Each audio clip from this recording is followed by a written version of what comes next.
Hello everybody, just a slight disclaimer as always before watching this video. This video is based off the first 4 episodes of the Murder series, concept art, and a handful of tweets. So the majority of this is just pure speculation, so take this video with a grain of salt. And if you haven't already, make sure to like and subscribe to not miss any content like this. Thank you! If you aren't aware, I made theory video number 20 yesterday, and there was another theory to suggest what Nori and the experiments were. But I couldn't get to that due to time constraints of not just my recording, but also how much YouTube will allow small content creators to make. So if you haven't already, please watch that video before you watch this video. Without further ado, let's get back into this theory.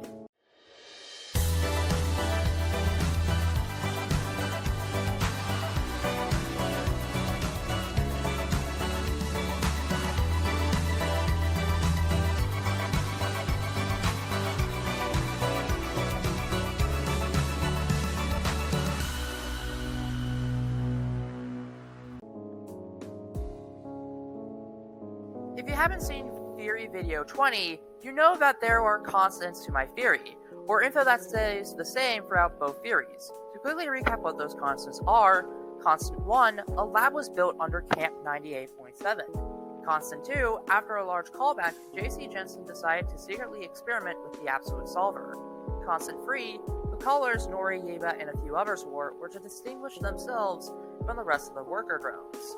Constant 4, Bug Buddy, was the humans' way of safely communicating with the experiments. And finally, Constant 5, Nori, Yeva, and a few others found good favor within the humans. Now with all the constants recapped, we can finally move on to the alternate theory I had for Nori and the experiments. And trust me, you're not going to like it. When originally coming up with an idea for this topic, I came up with a possible solution: time travel. So feel free to moan and groan in the comments below. The reason why I suggest time travel is due to the Zombie Drones VHS tape. Not what it contains specifically, but rather its identity. The VHS tape was a popular media player produced in 1976 and died off in 2006. The reason why I bring this up is that VHS tapes, like all old technology, become useless after no longer being valid. The thing is, this thing was at its A game in the 1970s long before you or anybody watching this video was born, your host included. The VHS tape, as quote-unquote valuable as it is to collectors, is nothing more than useless garbage, because all it can do now is degrade like the technology used to play it. The year Murder Drones takes place in is 3071, nearly a century since VHS tapes went out of stock. Camp 98.7 was established in 3002, almost a century since the last film was ever made on VHS. Why in the year when they have iPhones, Google Slides, and a freaking interstellar company do they need a freaking VHS tape?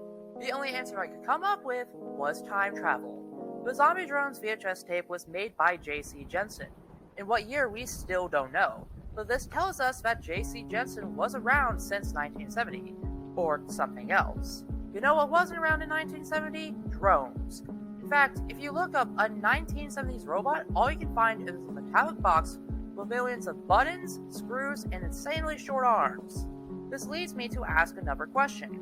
How did J.C. Jensen employees know about zombie drones before zombie drones or futuristic robots with sleek designs exist?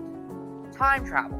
I can further back this up with the old computer we see in the cabin Uzi hides and transforms in. After some digging online, I can hopefully identify this computer as a Commodore Amiga 1000, which was launched in 1985, and as of 2023, the only things those are good for are collecting dust in a tech museum, or recycling. I can further back this theory up with the fact that Nori and Yeva have hair. Even though I mentally reject the idea of worker drones getting their hair from dead humans, it's suspicious that they have had hair before the fallout.